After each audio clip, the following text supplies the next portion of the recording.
30 year back, some to the yardarm, shiver my timbers, and some by the board, and all to feed the fishes. There's never a man looked me between the eyes and seen a good day afterwards. Tom Morgan, you may lay to that. Morgan paused, but a hoarse murmur rose from the others. Tom's right, said one. I stood hazing long enough from one, added another. I'll be hanged if I'll be hazed by you, John Silver. Did any of you gentlemen want to have it out with me? Roared Silver, bending far forward from his position on the keg, with his pipe still glowing in his right hand. Put a name on what you're at, you ain't dumb, I reckon. Him that wants shall get it. Have I lived this many years, and a son of a rum-punchin' cock has had athwart my hawse at the latter end of it? You know the way, you're all gentlemen o' fortune, by your account. Well, I'm ready. Take a cutlass, him that dares, and I'll see the color of his inside, crutch and all, before that pipe's empty. Not a man stirred, not a man answered. That's your sort, is it? He added, returning his pipe to his mouth. Well, you're a gay lot to look at, anyway. Not much worth to fight, you ain't. Praps you can understand King George's English. I'm captain here by election. I'm captain here because I'm the best man by a long sea mile. You won't fight, as gentlemen o' fortune should, then, by thunder, you'll obey, and you may lay to it. I like that boy, now, I never seen a better boy than that. He's more a man than any pair of rats of you in this here house, and what I say is this, let me see him that'll lay a hand on him, that's what I say, and you may lay to it. There was a long pause after this. I stood straight up against the wall, my heart still going like a sledgehammer, but with a ray of hope now shining in my bosom. Silver leant back against the wall, his arms crossed, his pipe in the corner of his mouth, as calm as though he had been in church, yet his eye kept wandering furtively, and he kept the tail of it on his unruly followers. They, on their part, drew gradually together towards the far end of the block-house, and the low hiss of their whispering sounded in my ear continuously, like a stream. One after another, they would look up, and the red light of the torch would fall for a second on their nervous faces, but it was not towards me, it was towards Silver that they turned their eyes. You seem to have a lot to say, remarked Silver, spitting far into the air. Pipe up and let me hear it, or lay to. Ax your pardon, sir, returned one of the men, you're pretty free with some of the rules, maybe you'll kindly keep an eye upon the rest. This crew's dissatisfied, this crew don't vally bullying a marlin spike, this crew has its rights like other crews, I'll make so free as that, and by your own rules, I take it we can talk together. I ax your pardon, sir, acknowledging you for to be capting at this present, but I claim my right, and steps outside for a council. And with an elaborate sea salute, this fellow, a long, ill-looking, yellow-eyed man of 35, stepped coolly towards the door and disappeared out of the house. One after another the rest followed his example, each making a salute as he passed, each adding some apology. According to rules, said one. Forecastle council, said Morgan. And so with one remark or another all marched out and left Silver and me alone with the torch. The sea cook instantly removed his pipe. Now, look you here, Jim Hawkins, he said in a steady whisper that was no more than audible, you're within half a plank of death, and what's a long sight worse, of torture. They're going to throw me off. But, you mark, I stand by you through thick and thin. I didn't mean to, no, not till you spoke up. I was about desperate to lose that much blunt, and be hanged into the bargain. But I see you was the right sort. I says to myself, you stand by Hawkins, John, and Hawkins'll stand by you. You're his last card, and by the living thunder, John, he's yours. Back to back, says I. You save your witness, and he'll save your neck. I began dimly to understand. You mean all's lost? I asked. By gum, I do, he answered. Ship gone, neck gone, that's the size of it. Once I looked into that bay, Jim Hawkins, and seen no schooner. Well, I'm tough, but I gave out. As for that lot and their counsel, mark me, they're outright fools and cowards. I'll save your life if so be as I can from them. But, see here, Jim, tit for tat, you save Long John from swinging. I was bewildered. It seemed a thing so hopeless he was asking. He, the old buccaneer, the ringleader throughout. What I can do, that I'll do, I said. It's a bargain, cried Long John. You speak up plucky, and by thunder, I've a chance. He hobbled to the torch, where it stood propped among the firewood, and took a fresh light to his pipe. Understand me, Jim, he said, returning. I've a head on my shoulders, I have. I'm on Squire's side now. I know you've got that ship safe somewheres. How you done it, I don't know, but safe it is.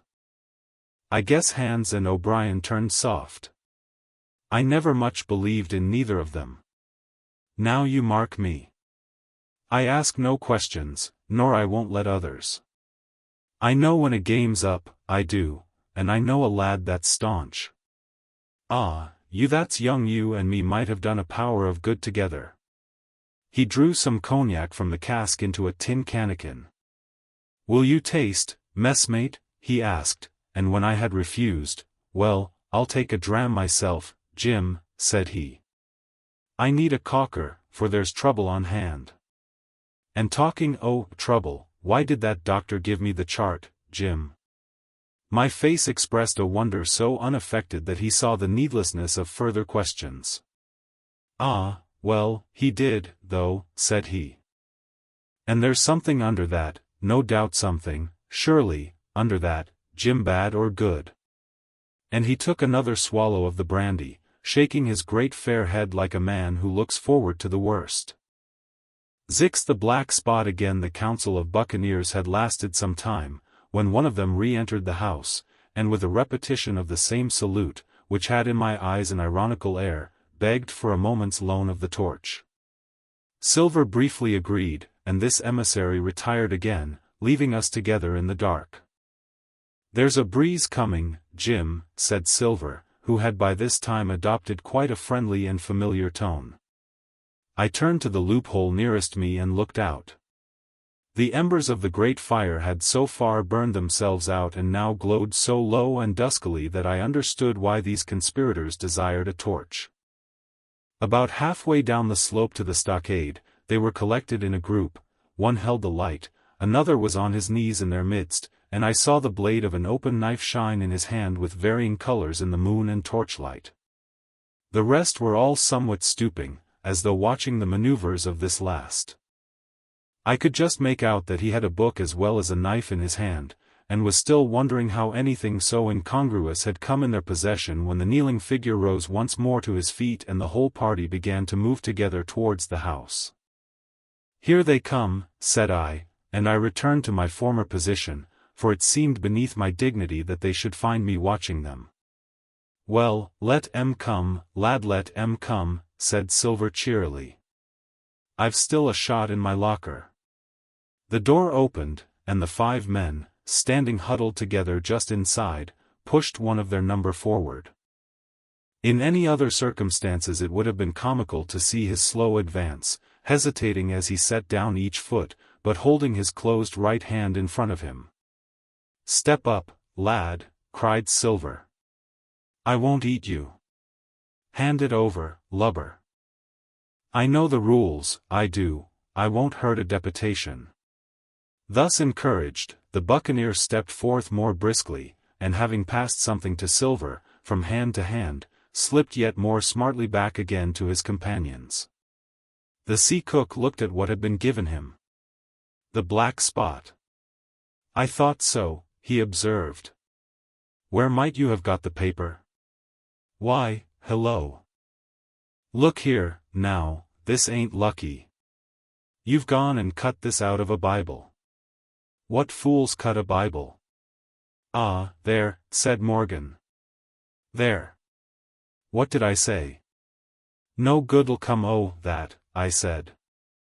Well, you've about fixed it now, among you, continued Silver. You'll all swing now, I reckon. What soft-headed lubber had a Bible? It was Dick, said one.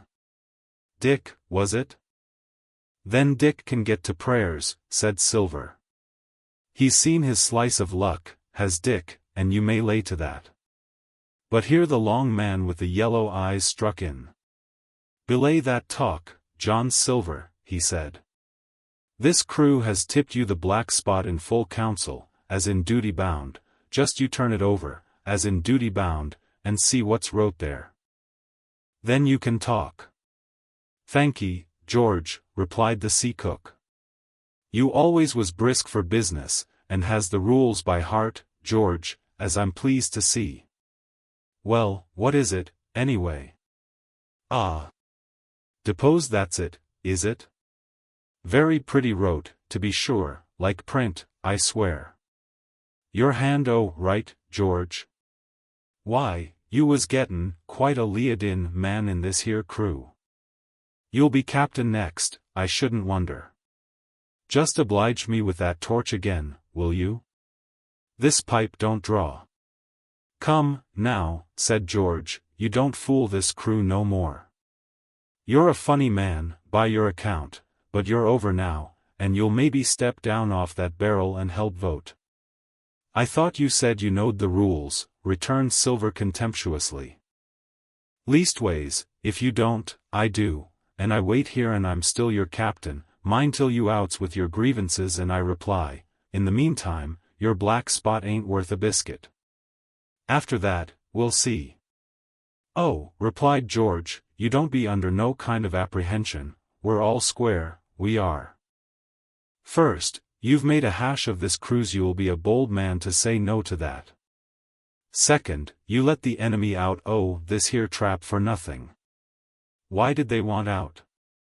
I dunno, but it's pretty plain they wanted it. Third, you wouldn't let us go at them upon the march.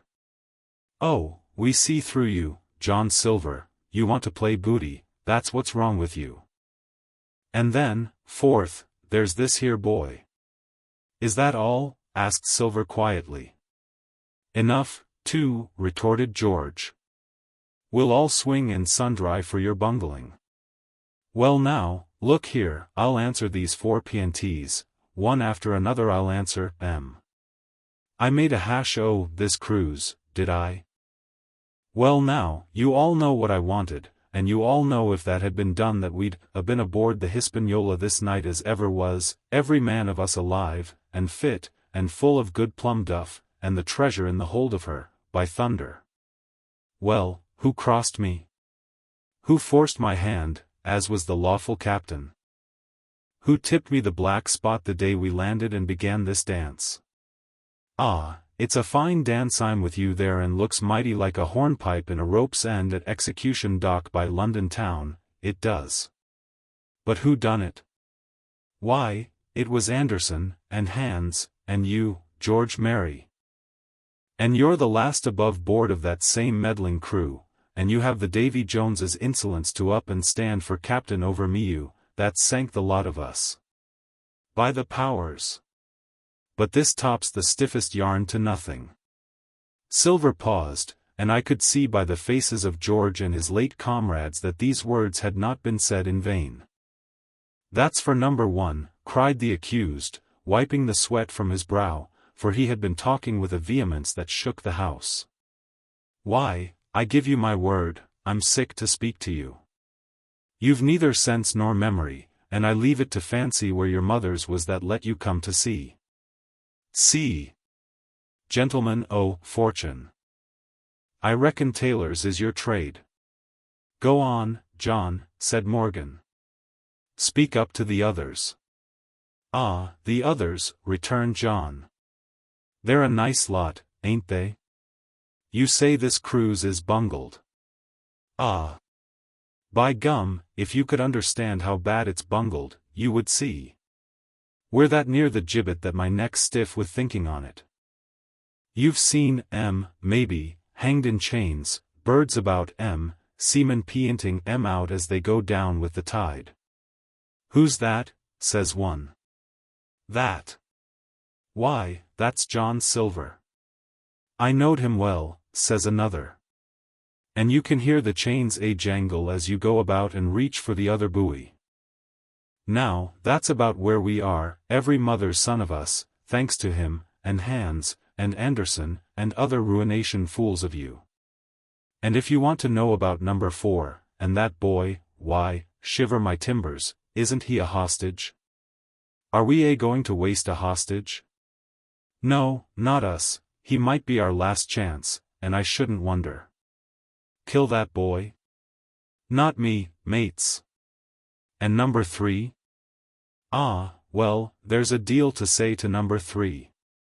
Maybe you don't count it nothing to have a real college doctor to see you every day, you, John, with your head broke, or you, George Mary, that had the ague shakes upon you not 6 hours agone, and has your eyes the color of lemon peel to this same moment on the clock. And maybe, perhaps, you didn't know there was a consort coming either? But there is, and not so long till then, and we'll see who'll be glad to have a hostage when it comes to that.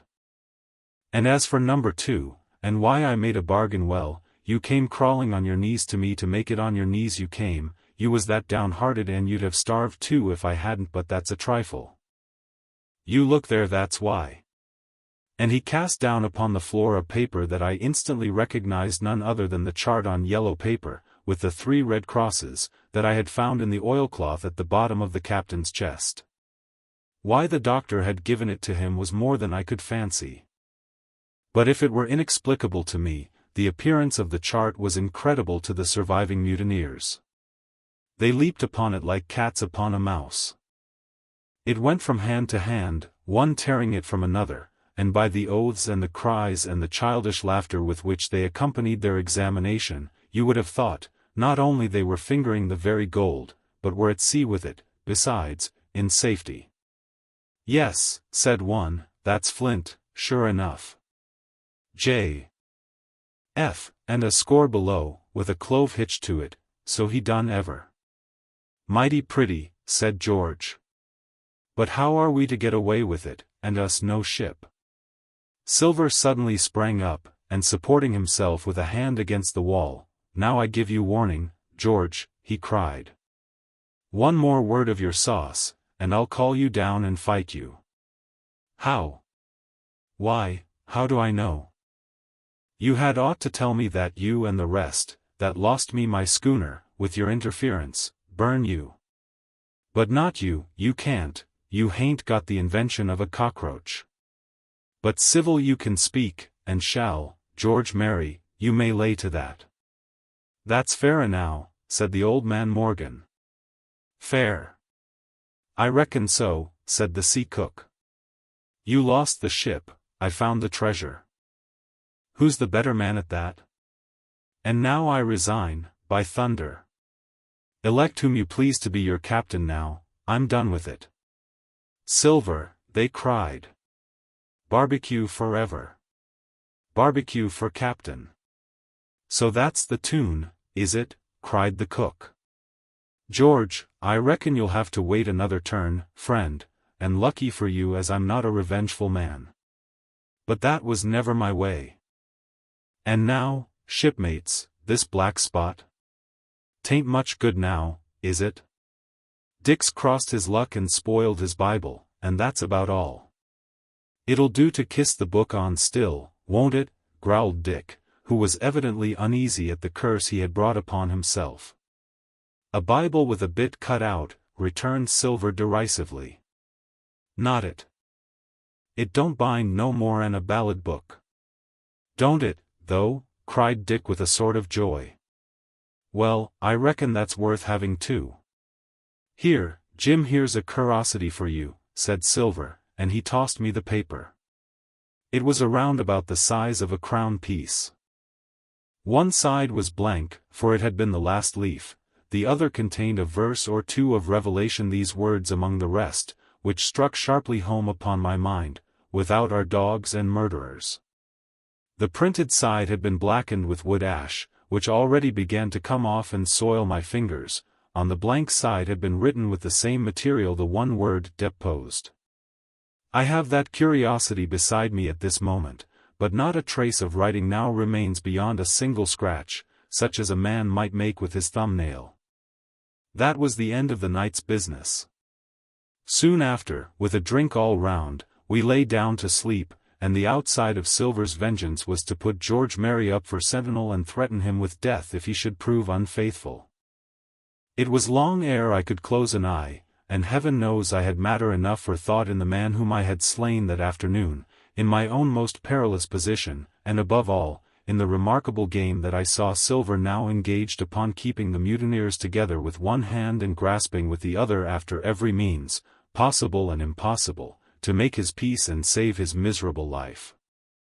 He himself slept peacefully and snored aloud, yet my heart was sore for him, wicked as he was, to think on the dark perils that environed and the shameful gibbet that awaited him. XXX on parole. I was wakened indeed, we were all wakened, for I could see even the sentinel shake himself together from where he had fallen against the doorpost by a clear, hearty voice hailing us from the margin of the wood. "Blockhouse, ahoy," it cried. "Here's the doctor." And the doctor it was. Although I was glad to hear the sound, yet my gladness was not without admixture. I remembered with confusion my insubordinate and stealthy conduct, and when I saw where it had brought me among what companions and surrounded by what dangers, I felt ashamed to look him in the face.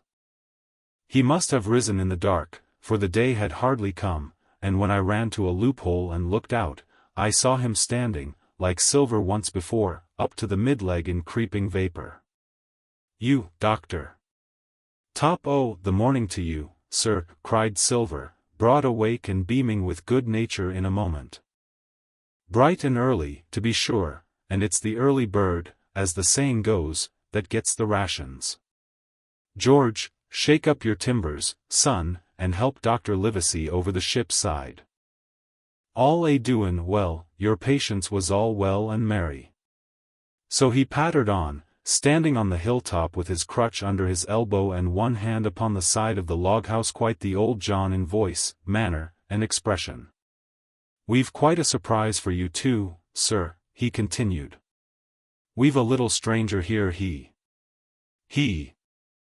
a no boarder and lodger, sir, and looking fit and taut as a fiddle, slep' like a supercargo, he did, right alongside of John stem to stem we was, all night." Dr. Livesey was by this time across the stockade and pretty near the cook, and I could hear the alteration in his voice as he said, "Not Jim?" "The very same Jim as ever was," says Silver. The doctor stopped outright, although he did not speak, and it was some seconds before he seemed able to move on. "Well, well," he said at last, "duty first and pleasure afterwards, as you might have said yourself, Silver. Let us overhaul these patients of yours." A moment afterwards he had entered the blockhouse and with one grim nod to me proceeded with his work among the sick. He seemed under no apprehension, though he must have known that his life, among these treacherous demons, depended on a hair, and he rattled on to his patients as if he were paying an ordinary professional visit in a quiet English family. His manner, I suppose, reacted on the men, for they behaved to him as if nothing had occurred, as if he were still ship's doctor and they still faithful hands before the mast. "You're doing well, my friend," he said to the fellow with the bandaged head, "and if ever any person had a close shave, it was you. Your head must be as hard as iron. Well, George, how goes it? You're a pretty color, certainly. Why, your liver, man, is upside down. Did you take that medicine?" "Did he take that medicine, men?"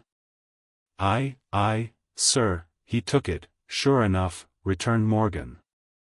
"Because, you see, since I am mutineer's doctor, or prison doctor as I prefer to call it," says Dr. Livesey in his pleasantest way, "I make it a point of honor not to lose a man for King George, God bless him, and the gallows."